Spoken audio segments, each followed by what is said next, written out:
everybody, welcome back. Today I am going to be discussing all about taxes, the who, what, when, where, why, and how to file your taxes.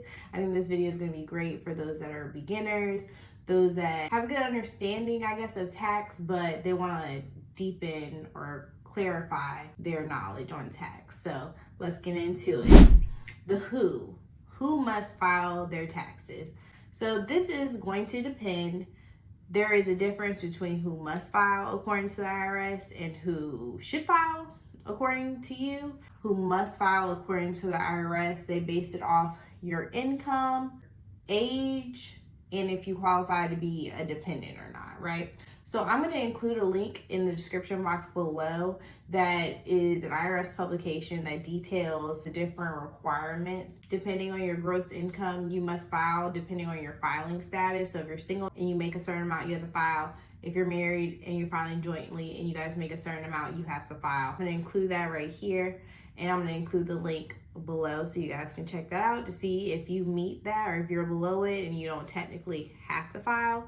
And then if you're a dependent as well, if somebody can claim you as a dependent and you're making a certain amount, you don't have to file. Also, if you have self-employment income, you have a business that's subject to self-employment tax. If you are making over $400 in net self-employment income, which is your income after your expenses. So you have your revenue, which is all the money that you have coming in, your sales, what people pay you. That is your top line number. And then your expenses are like your mileage, your supplies that you purchase for the business, your internet, your utilities, different things like that. So your top line, your revenue minus your expenses, that's going to be your net profit. So that self-employment net profit, if that is over $400, then you must file your taxes. If it's under, you don't have to file. You're not going to have to pay any taxes on that, right? So that's who must file according to the IRS. If you would ask me, I think just about everybody should file. And there's multiple reasons why you should file, right? So let's say you want to buy a home in a couple years. If you go to buy a home, they're going to ask you for 2 years of your most recent tax returns.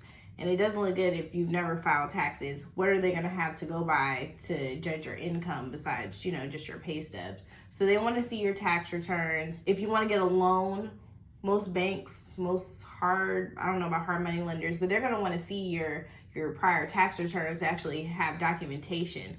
So I used to be a server, and I tried, like when I was younger, I tried not to pay any tax, of course, right? Because you already don't have a paycheck per se. You only get in tips. So I was trying not to pay any tax on those tips at that point.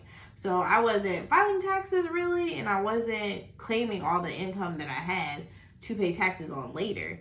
And if I wanted to buy a house at that time, that would have really screwed me because I wouldn't have had any evidence of the income that I was making. Because according to my W-2, I had no income really. So I think everybody should file and then also another reason, let's say you qualify for certain credits. So if you're a college student and you're not making a crazy amount of money or you're making a little bit of money, you can still file your tax return and possibly get a education credit, and a portion of that is refundable. The economic relief credit, the recovery rebate credit, that was when COVID was around, the stimulus checks that we were getting. Some people who never filed their taxes, they were never able to get the stimulus checks because they had no idea who you were, where you were, unless you're getting benefits other ways.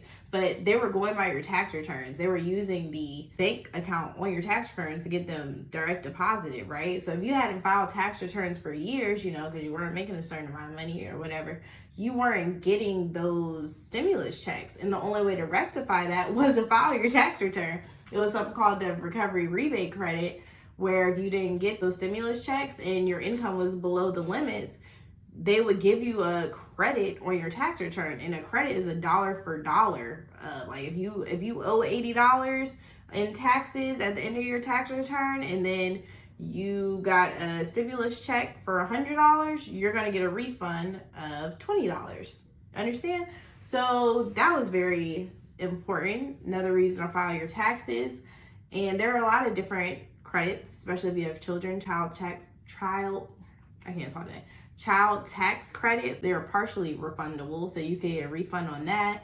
Earned income credit, get a refund on that. So I highly encourage everybody to file your taxes correctly, of course, accurately, truthfully, just to have that history, you know, to be in good standing with the IRS. If something happens down the line and you're not in good standing, they have first time penalty abatements. They'll be more so that, like, if for some reason something happens in the future, you don't file a return, you owe a bunch of money, but it's your first time having an issue, you're all caught up with your taxes, they will give you a first time abatement. So they'll clear off your penalties. They don't clear off interest, but they'll clear off penalties. So I just think as a CPA, I recommend everybody to file your taxes, even if you don't have to, because you can always get your money back. Even those like students who are working part-time, you're not making a lot of money, anytime they withhold money from your check, you should file to get your money back. It's your money. There's no point just giving it to Uncle Sam and then keeping it. But mind you, you can only get your money back no more than 3 years after that return was due. Gotcha? Okay, got it. All right, so that's the who must file, who should file. So what are taxes? The best way to describe it is just a mandatory charge that we all must pay as law-abiding citizens. If we want our roads, our public schools, public hospitals, all the government activities, the benefits they provide us, we have to pay taxes for all those things. It's mandatory. There's 2 things that we all must do, and that's pay taxes and die. That's what they say. If you black, pay taxes and die. That's just a thing that we say. Taxes are a necessary evil. We don't always know where they're going, but gotta pay them. When must you file? So I'm sure everybody knows about the April 15th deadline. That's the deadline that literally every single person in America should know, because that's tax day. We all have to file our taxes by April 15th. If you're an individual or a corporation, a C corporation in particular, March 15th is the deadline for pass-through entities. So those are your partnerships and your S corporations. Those are due on March 15th. And the IRS allows a 6-month extension for free if you file. You have to file it by April 15th or March 15th. And then it will extend your deadline for businesses to September 15th, for individuals to October 15th. And you have that 6 months to file your return. That's just to file, not to pay. So the amount, if you owe anything, that's still due April 15th. They want their money and they want it now. So you got to pay the money by April 15th. And then if you are a business owner and you don't have a W-2, so you don't have any withholding, they want their money throughout the year. Yeah. So you actually have to pay them in 4 quarterly estimates throughout the year. So the first quarter is due April 15th on tax day. Second quarter is due June 15th. Third is September 15th. And fourth quarter is January 15th of the next year. And if the 15th is on a holiday, a weekend, it always goes to the next business day. Okay? So that's a big thing. April 15th is when your tax is due. Tax due, gotta pay it. You can extend your return, but you still gotta pay it in April. You're gonna have to work up a projection. You're gonna do some tax planning, work up some calculations to project what you think you will owe to avoid any penalties and interest. I'm not gonna go too deep into what penalties are, how they're calculated, all that stuff, but try and make sure you're at least 90% of your tax liability paid in. That's a good starting point, okay? So that's when to file. So where to file? That is up to you. Before I became a CPA, I was doing my own tax returns at my firms, because my firms allowed me to use the software that we use, because we actually just do them. I used to use H&R Block. I actually really liked H&R Block. H&R Block has a very user-friendly interface, I would say.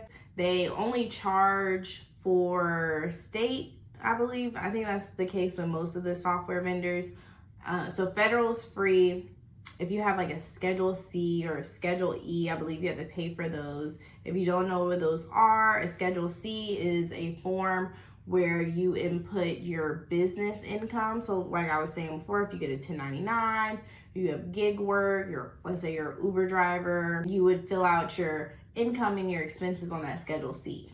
A Schedule E is if you own a rental property. So I have a Schedule E. I input my rental income, my rental expenses on that.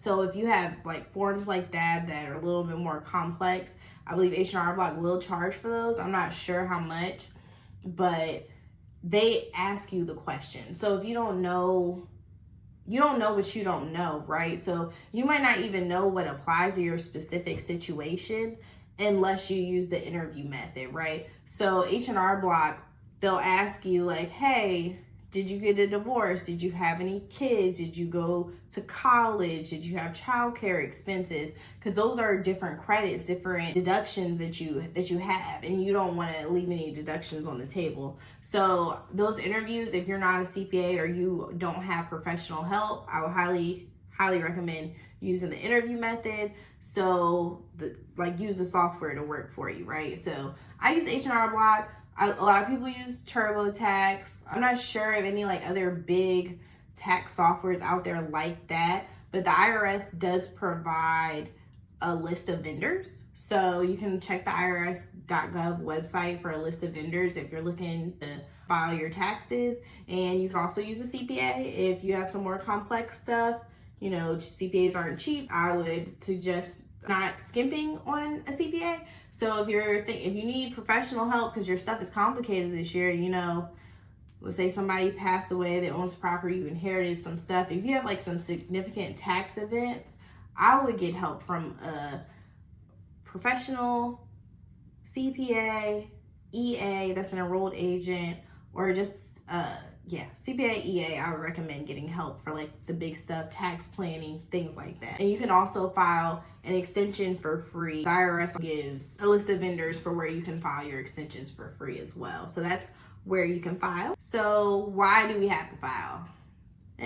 Why is kind of the same as what. Like what we get out of it is why we have to file them. We have to file them because we need public access to things. We need the government to run. We need benefits. We need the government to provide things publicly. Like that's the way things work. How are they going to get money? Through taxes. That's why we got to pay taxes, right? It'd be nice if the taxes went where they should go. If we could tell if they went where it should go, but we don't know. So we don't know. It's a necessary evil, I guess. I don't know. It's crazy though. It's crazy to me because as a CPA, I became so frustrated with all the tax that we're paying. Like when you think about how much we are paying in tax, it is literally insane. We are quadruple taxed on our income. Like we gotta pay income tax. We gotta pay Social Security, Medicare. We gotta pay property tax on stuff that we own. I bought a house, I gotta pay property tax on my house. Or they'll take my house. Is it really mine? You know, whatever. Your car, property tax is still sales tax. When we go buy something, food and beverage tax, excise tax on certain stuff, you know, like alcohol, cigarettes, like stuff like that has an extra tax on it. It's just, is there more? I don't know. But it's crazy how much stuff that we're being taxed on, whatever I could, you know, go down a rabbit hole. But why we're paying all those taxes is because we need stuff. We need stuff. And then I think that they should tell us where all our money is going, but you know, whatever. Who asked me, right? Now the how, I think this is the most important part. The how do I actually file my taxes? So first thing you're going to do is gather all your information. So in January, you're going to start getting stuff in the mail, in your email, and you're going to want to collect that stuff. If you need to get a box, put all your stuff in that box so you do not lose it. Your W-2s, your 1099s, they're going to come in the mail in January. Legally, by law, your employer, your company that you work for, if you have a business relationship with them, anybody who's exchanged money with you that, is a business level relationship that's over $600, they need to be giving you a 1099. A 1099 and a W-2, you should be getting those before January 1st legally.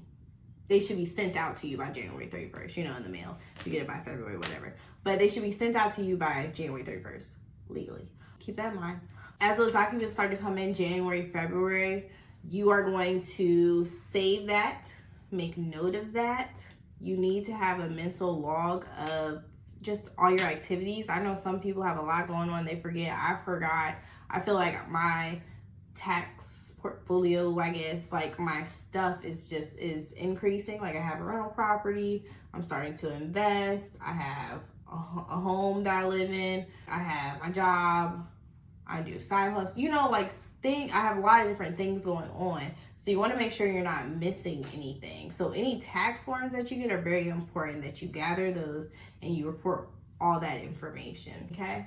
Like I said, W-2s, 1099s, K-1s if you own a business, your rental information, if you have a business, if you own a business, like you're the sole proprietor and you are filing on a Schedule C, you need all your income and expenses. So make sure that you have everything and make sure that you have knowledge of your situation that happened to you throughout that year. Something changed, you had a baby, you got married, whatever the case have you, make note of that and make sure it makes sense. Compare it to last year. Always compare to last year. If last year you're confident that was correct, that is your starting point. Like, okay, I have all this stuff from last year. Check, check, check. What changed?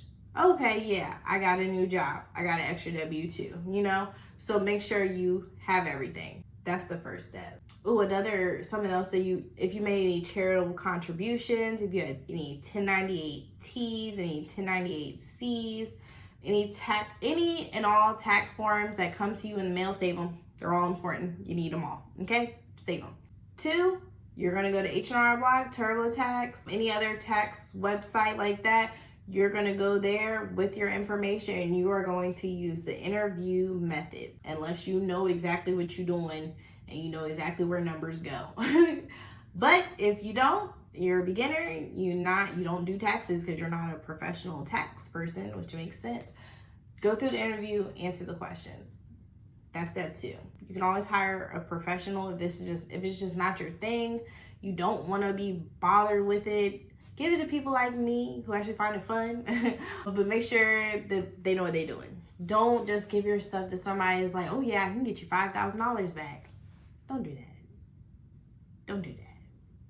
I don't know what these people be putting on these returns, and it's scary because I've had a lot of friends be like, yeah, no, my tax person, they told me they could get me this back. I'm like, it doesn't work like that. It doesn't work like that. So make sure you're going to somebody competent who does this professionally, who has a good reputation. And if they can't explain it to you in layman's terms, don't use them, okay? Because my goal here is to explain it to everyone in layman's terms where you have a good basic knowledge of taxes, what they are, why they are, how they are, and be able to do it on your own eventually, maybe. If you feeling froggy like that, you never know. Okay, so you've gathered your taxes, you've gone to your H&R Block, you hired your professional, your tax return is done. Now it's time to either pay what you owe, you gotta pay the money. So to pay the money, like I said, it's due April 15th. Let's say you get to April 15th, you don't have it. You can set up a payment plan by going to the IRS's website. They do have a certain interest rate. I'm not sure what that is right now, but you can pay it over a long or short period of time. But I would recommend, getting on a payment plan if you can't pay it all at once. But the number one goal when I prepare my taxes, when I'm preparing my clients' taxes, or I'm planning for my clients' taxes, is to have zero money back. That means I did my job throughout the year. Like, I know people get to tax time like, ooh, I want $1,000 refund. Of course you want that, right? But what you really want is you want all of your money throughout the year. Because that $5,000 that you're getting back during tax time, unless it's like a specific credit or something like that was like random or something that you didn't plan for, I don't know. But the goal is to not even have that, and to have your money throughout the year so that you can spend on other stuff. I don't know if you guys remember the time value of money. Like we learned in school, your money is worth more in the past. You know, like money depreciates as time goes on. So $5 back in the day was worth way more than $5 now. You know what I'm saying? So you want to have your money throughout the year. You don't want to, like, because at that point you're kind of lending money to the IRS, and who wants to do that? I don't want to lend my money to the IRS. I want all my money in my pocket. Worst case scenario, I'd rather pay. Not really. I know. I'd rather have zero. I want, when I file my tax return, it should be a nothing. So that's my perspective on it. But you know, got a little away from the topic there. But you're either going to pay your money or you're going to get a refund. So that is the how of filing your taxes. Is very, in my opinion, straightforward. Gather your stuff, do some data entry. Just follow the interview of whatever tax software you use, do the data entry, make sure it makes sense. I know it's hard to read, but read it. Make sure that the numbers look like they make sense.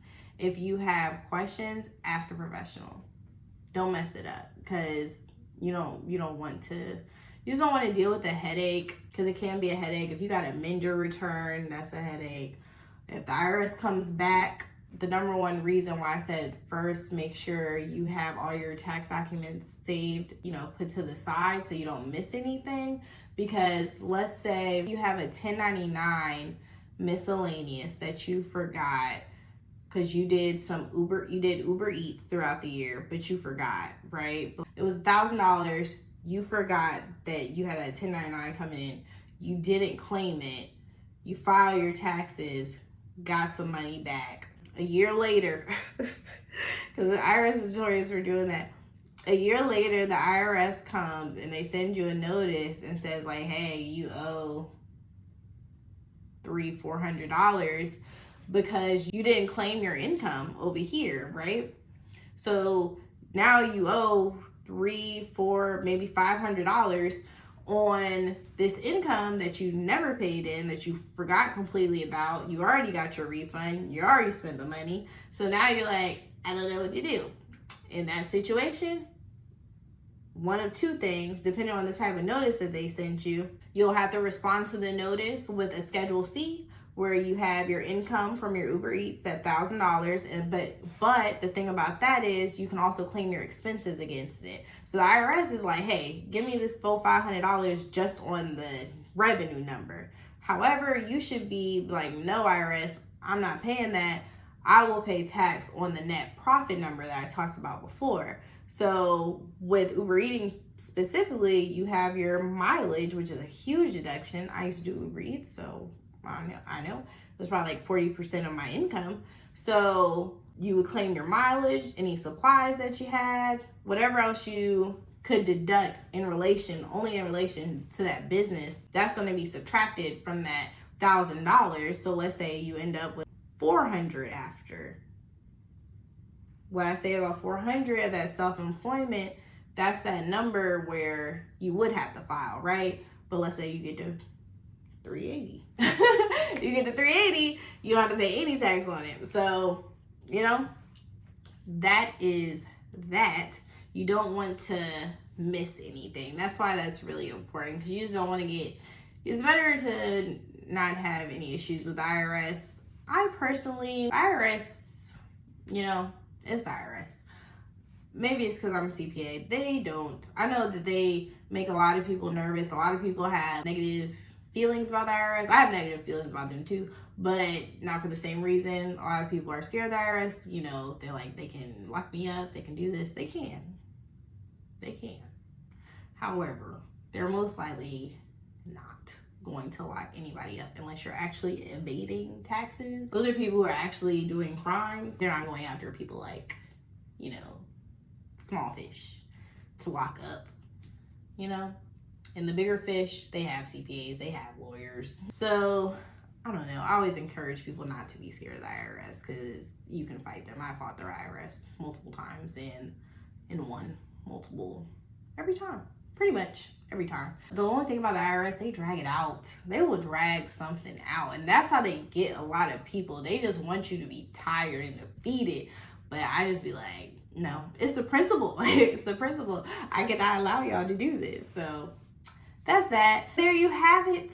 That is my all about taxes, the who, what, when, where, why, and how to file your taxes, the basics for the beginner, for those who want to deepen their knowledge, their understanding of tax. This is for you. I hope this was helpful. I hope that you learned something. If you have any questions, please put them in the comments. Leave a comment what you learned, any advice that you have for a newbie regarding taxes, anything that you would like me to discuss in the future regarding taxes. I think my next video, I'm not sure, but I'm considering doing like different, like a breakdown of the filing statuses or the business types, or an actual breakdown of a personal tax return, like page 1 and 2, like just going through what they mean. So that's like, if stuff like that is something that interests you guys, please let me know and I'll definitely make a video on it. This stuff I really enjoy talking about. So I would be more than happy to break it down for those that are interested in learning about it. Appreciate y'all. Thank you so much for watching my video. Love y'all. Bye.